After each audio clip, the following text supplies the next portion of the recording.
साथ ही में कारवाने गंगो और सुखनदान फाउंडेशन की तरफ से ये जो मुशायरा रखा गया है, तो आप दोनों फाउंडेशन का भी हम दिल से शुक्रिया अदा करते हैं।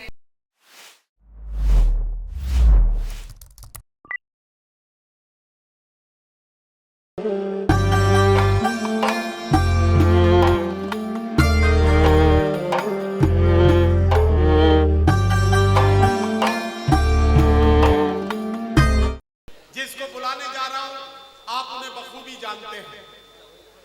उनके बारे में सिर्फ दो बातें मुझे कहनी है। एक सियासी खानवादे में उनकी पैदाइश हुई। माँ बाप ने बड़े लालन, बड़े नाज नखरों के साथ उनकी परवरिश की। तालीम के लिए 7 समंदर पार तक भेजा। तालीम हासिल करने में उन्होंने अपने माँ बाप के भरोसे की लाज रखते हुए आला तालीम हासिल करने का अज़्म लेकर यहां से और जाहिर है कि लंदन तक का सफर किया। लेकिन हालात ने ऐसे मोड़ पर लाकर खड़ा कर दिया कि सियासी पस मंजर में उनके घर को, उनके भाई को, उनकी वालदा को जब टारगेट किया गया तो उनके अंदर की जो बेटी थी उसके अंदर एक ऐसा जज्बा पैदा हुआ कि वो तमाम उन जालिमों के खिलाफ सीना सिपर होकर खड़ी हुई। आपकी दुआएं उसे मिली और उसके बाद वो दुनिया के लोगों की दुआएं लेते हुए हिंदुस्तान की सबसे बड़ी अदालत यानी कि पार्लियामेंट तक पहुंची। मेंबर पार्लियामेंट बनकर, कैराना की सांसद बनकर, आपके दिलों की तर्जुमानी करने वाली और आपकी आवाज बनकर गूंजने वाली मोहतरमा चौधरी इकरा हसन जो हमारी मेहमान इम्तियाज है, अब मैं उन्हें बुलाने जा रहा हूं। लेकिन एक बात कहना चाहता हूं, इकरा साहिबा है, मैं उनको शरीक करके एक बात कहना चाहता हूं। इकरा साहिबा, आप हिंदुस्तान की करोड़ों बेटियों की रोल मॉडल हैं। हिंदुस्तान की करोड़ों बेटियां, हमारी तमाम बच्चियां, बहनें आपको रोल मॉडल की नजर से देख रही हैं। आपको मुझसे एक वादा करना होगा। मुशायरे की महफिल में जाहिर है कि न इतना वक्त होता है कि आपसे आपके दिल की सारी बातें समझी जाए और न उन्हें पहुंचाने का कोई जरिया है। आप मुझे अगर माइक पर आकर ये वादा करें तो मैं अपना पूरा प्रोडक्शन हाउस लेकर दिल्ली में आपके रेजिडेंस पर आऊंगा और आपसे कुछ ऐसे सवालात करके एक पॉडकास्ट आपके साथ रिकॉर्ड करूंगा जिससे हिंदुस्तान की उन तमाम बच्चियों तक वो तमाम मैसेजेस और पैगामात पहुंचाए जा सके जो आपके अंदर वो देख रहे हैं, जो आपसे वो जानना चाहते हैं और जो आपसे सीख कर वो करना चाहते हैं। तो क्या आप मेरा इसमें साथ देने के लिए तैयार हैं?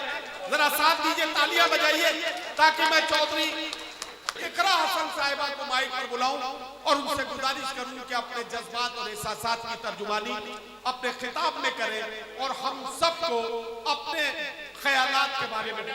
इस सभा की मुशायरे की सदारत कर रहे चेयरमैन साहब, हमारे बीच में दूर दूर से बड़ी बड़ी शख्सियत आज स्टेज पर मौजूद है और हमारे इलाके के सभी को, आपको मैं आप सभी का दिल से स्वागत करती हूँ। साथ ही में कारवाने गंगो और सुखनदान फाउंडेशन की तरफ से ये जो मुशायरा रखा गया है, तो आप दोनों फाउंडेशन का भी हम दिल से शुक्रिया अदा करते हैं। साथ ही में हमारे बीच में मुजफ्फर भाई, टिंकू भैया, बिलाल भाई और हमारे बीच में कर्नाटक से चलकर आए बाबा चौधरी साहब, इरफान मामा जी हमारे और नियाज मामा जी और तमाम जितने भी लोग और जितने भी आसपास से गंगों से हमारे बीच में मौजूद सभी बड़े बुजुर्ग भाई, आप सभी को अस्सलाम वालेकुम, नमस्कार। हमारे बीच में आज ऐसे लोग हैं कि मुझे अपनी हिमाकत लग रही है कि आपके बीच में कुछ भी कहूँ। ये राजनीति का तो मंच नहीं है और बहुत अच्छा मुशायरा चल रहा था, लेकिन मजबूरन मुझे निकलना है, सुबह की भी मसरूफियात है। हम भी कोशिश करते हैं जब सदन में बोलने का मौका मिलता है कि टूटी फूटी कुछ शायरी आप जैसे लोगों से सीखकर वहाँ पर अपनी बात रखे। तो मैं आप सबसे माफ़ी चाहूँगी अगर हमारी तरफ से कुछ तलफ़्फ़ुज़ में गलती हुई हो। और आज ये बहुत अच्छा मंच है सीखने का। उर्दू जो हमारी मजहब हमारी भाषा है, उस पर लगातार ये सरकार कहीं ना कहीं ख़त्म करने की कोशिश कर रही है। तो मैं शुक्रिया करना चाहती हूँ कारवाने गंगों का कि जो जितने कार्यक्रम वो वैसे चला रहे हैं समाज सुधार के, उसके साथ साथ उन्होंने हमारी गंगा जमुना वाली तहजीब वाली उर्दू को जिंदा रखने के लिए जो मुशायरा रखा है, उसके लिए आप सभी का तहे दिल से शुक्रिया। और मेरे पास ज़्यादा कहने को तो कुछ नहीं है, तो आज हम भी सुनने के लिए आए थे। बिल्कुल बहुत अच्छी यहाँ पर निज़ामत कर रहे हैं नदीम फारूक साहब। हम इससे पहले भी एक प्रोग्राम में साथ थे।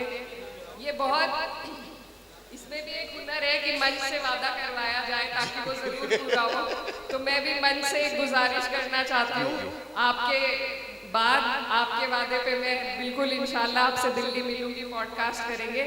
हमारे बीच में शबीना अदीब साहिबा आई हैं और मैं खास तौर पर उन्हें ही सुनने के लिए आई थी जी। तो वैसे तो वो बाद में बोलेंगी, लेकिन क्योंकि मंच से कुछ भी डिमांड की जा सकती है, तो मेरी गुजारिश है कि पिक्चर वो बाद में दिखाए, लेकिन एक छोटा सा ट्रेलर मेरे जाने से चलिए